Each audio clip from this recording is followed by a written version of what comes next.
सर्व विक्रेते बंधू व शेतकरी बंधू यांना खरीप हंगामाच्या शुभेच्छा। आज बघताय आपण की वातावरणात बरेच बदल होत आहे, त्याचप्रमाणे जमिनीची उत्पादकताही खालावत आहे। यामुळे एकूण उत्पादन जे आहे हे घटत आहे।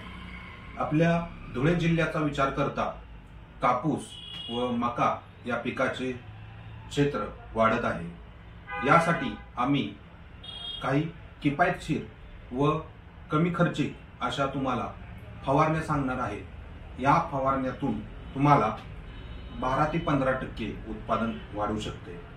तर मका पीक पेरणीनंतर 25 ते 30 दिवसांनी व 40 ते 45 दिवसांनी या दोन टप्प्यामध्ये तुम्ही जर याराविटा झिंट्रॅम याचा वापर 30 मिली प्रतिपंप योग्य त्या अळीनाशकासोबत केला तर यातून तुम्हाला मका पिकाची एक समान वाढ, त्याच पद्धतीने काळुकी वाढेल व जे ताट आहे हे ठोसर निघाल्यामुळे तुम्हाला जे येणारे कणीस जे आहे हे मोठं लांब निघतं।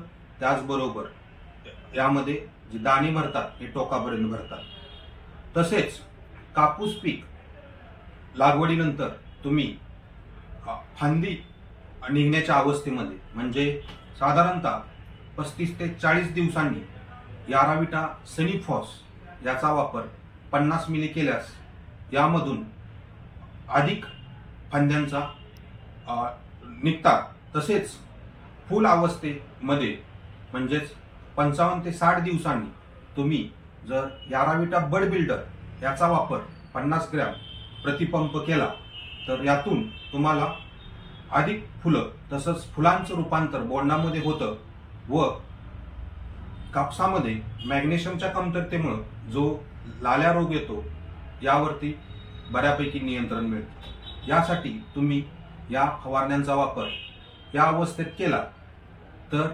तुम्ही 12 ते 15% उत्पादन वाढवू शकता। तसेच या उत्पादनामध्ये स्टिकर, स्प्रेडर, आळजीवन हे घटक असल्यामुळे तुम्हाला अधिक त्यामध्ये कोणतेही घटक मिक्स करावे लागत नाही व हे जरी तुम्ही पावसाळ्यात औषधांचा वापर करत असाल तर फवारणीनंतर 3 ते 4 तासांनी पाऊस आला तरी हे पिकामध्ये 95 ते 98% पर्यंत काम करते। तर यासाठी किंवा अधिक माहितीसाठी तुम्ही आमच्या जवळच्या विक्रेते बंधूंशी किंवा प्रतिनिधीशी संपर्क साधू शकता। धन्यवाद।